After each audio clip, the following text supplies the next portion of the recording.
प्राणायाम के पैकेज में अनुलोम विलोम प्राणायाम बहुत ही महत्वपूर्ण है नाड़ियों की शुद्धि के लिए, नाड़ियों को शक्ति देने के लिए, ऑटोइम्यून डिजीज़ के लिए, और जिनको पैरालिसिस है उनके लिए, जिनको माइग्रेन, पेन, डिप्रेशन और एपिलेप्सी की प्रॉब्लम है, ऑटोइम्यून डिजीज़ है, एसएलई है, एमएस की बीमारी है, हार्ट प्रॉब्लम है, जिनको उच्च रक्तचाप, निम्न रक्तचाप है, जिनको गुस्सा बहुत आता है, जिनको स्ट्रेस बहुत रहता है, उनके लिए अनुलोम विलोम प्राणायाम बहुत ही ज़रूरी है। और अनुलोम विलोम प्राणायाम कुंडलिनी जागरण के लिए भी बहुत ज़रूरी है।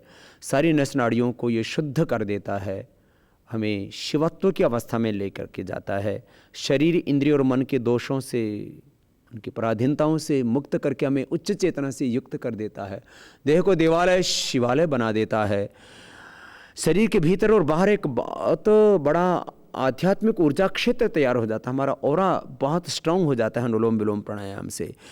अनुलोम विलोम प्राणायाम के लिए हम सीधे बैठते हैं, दाएं नाक को बंद करते हैं, बाएं नाड़ी से श्वास को अंदर लेते हैं। इसको बाएं को चंद्रस्वर कहते हैं, दाहिने को सूर्यस्वर कहते हैं योग में। बाएं को ईड़ा, दाएं को पिंगला, बीच की नाड़ी को सुषुम्ना कहते हैं। बाएं को गंगा, दाएं को यमुना, बीच को सरस्वती कहते हैं। रीढ़ की हड्डी के मूल से, स्पाइनल कॉर्ड के, करोल रज्जु के, मेरुदंड के मूल से बाईं ओर से ईड़ा, दाईं ओर से पिंगला, बीच से सुषुम्ना नाड़ी शुरू होती है और तीनों नाड़ियां आकर के मूलाधार से शुरू होकर के अजय चक्र में मिलती हैं। और अनुलोम विलोम प्राणायाम से ईड़ा, पिंगला और सुषुम्ना तीनों नाड़ियों का हम शोधन कर देते हैं। ये बहुत ऊंची विद्या है, प्राण विद्या, ब्रह्म विद्या भी इसको हम कहते हैं। और दोनों स्वरों से चंद्र शक्ति, सूर्य शक्ति जुड़ी है। सोम और अग्नि, ये दो ही तो शक्तियां हैं पूरे ब्रह्मांड में, और सोम और अग्नि का समन्वय करते हैं, संतुलन करते हैं हम अनुलोम विलोम से। एनाबॉलिज्म, कैटाबॉलिज्म का संतुलन करते हैं तो बॉडी का मेटाबॉलिज्म अच्छा होता है अनुलोम विलोम प्राणायाम से।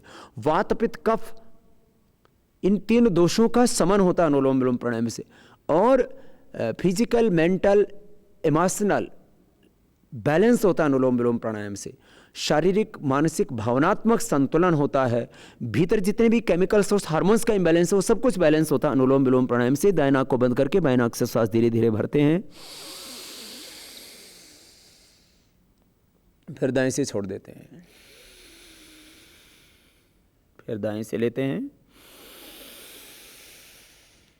और बिना ही रोके फिर दाएं को बंद करके बाएं से छोड़ देते हैं।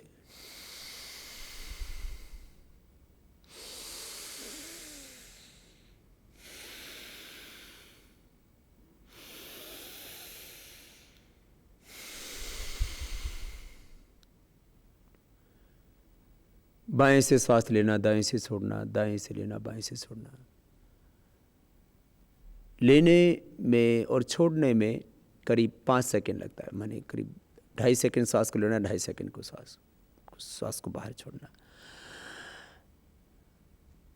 10 सेकंड में ये एक बार हो जाता है। ऐसे एक राउंड इसका 5 मिनट का, ऐसे इसको करीब 15 मिनट करा देते हैं। और असाध्य रोगों में हमने आधा घंटा अनुलोम विलोम प्राणायाम कराया, अर्थात कैंसर का रोग, ऑटोइम्यून डिजीज़, एसएलई, एमएस की प्रॉब्लम, और भी बहुत से असाध्य रोग, चाहे वो रूमेटॉइड आर्थराइटिस हो, चाहे वह स्किन सोराइसिस हो, चाहे वह ब्रोंकाइटिस हो, लंग फाइब्रोसिस हो, ऐसे ऐसे रोग जिनकी पूरी दुनिया में कोई दवा नहीं थी। कपालभाति, अनुलोम विलोम आधा घंटा करा करके एक दो नहीं, हजारों, लाखों, करोड़ों लोगों को हमने रोग मुक्त किया।